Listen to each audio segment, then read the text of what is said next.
Good morning, Clinton Bradley High School. Joining you from Bedroom Studios, I'm AJ Camacho, and today is Monday, May the 11th.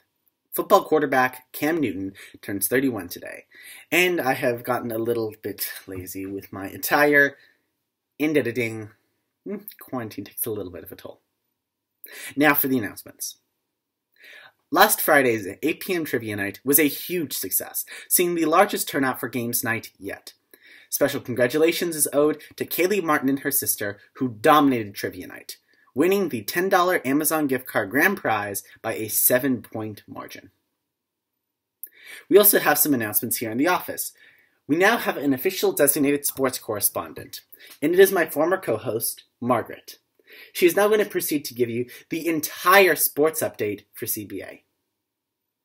Yep, that's about it. Looking into this week at CBA, all we have for the announcements are birthdays. Specifically, freshman Mark Fisher will be turning 15 years old on tomorrow, May the 12th. That is all we have for announcements this week, but I do have one special message. A lot of us came into 2019 with great expectations.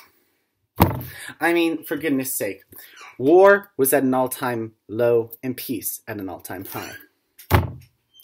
For many of us here in high school, it really was the springtime of our life. But then we had this curious incident.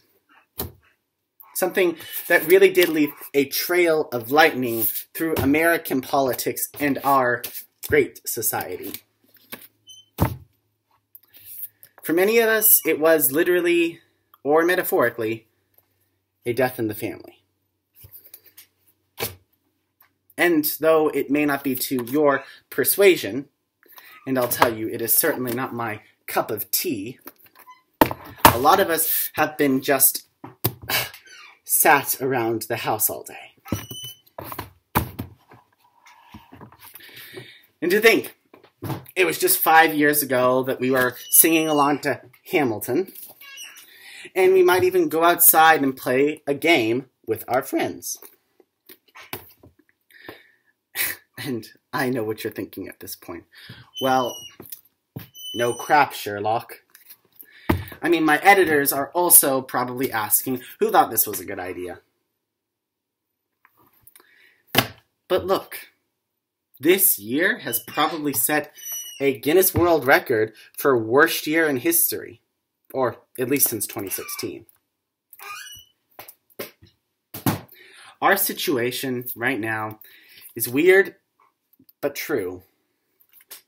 But let me remind you, hope never dies. Something else that is weird but true too. Our diaries that we are keeping today will one day be primary sources that are used in history classes like the very ones we are taking right now. Something else, a bit of hope.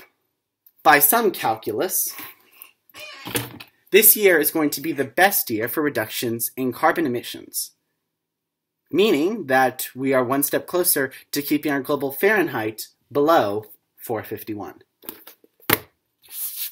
And we may not be able to turn lead into gold, but each of us is the alchemist of our fate. And though we here in high school, stuck in quarantine, may still but just be an apprentice in the professional world, we are currently mastering empathy and love, the highest attributes of man. And yes, I grant you, what we are facing right now, really, with its heat and pressure, feels a lot like we're being put through the crucible. But the crucible is a purifying process. The adventures that we are facing right now will leave us with certain elements of style and give us new pillars of wisdom from which we can forge a better life for ourselves, those around us, and those to come after us. So, CBA, this week and in the weeks to come, months to come, years to come, I remind you to stay flexible and never lose your common sense. Thank you. Have a great day. Remember to ignite the power of learning. And teachers, please take your attendance now.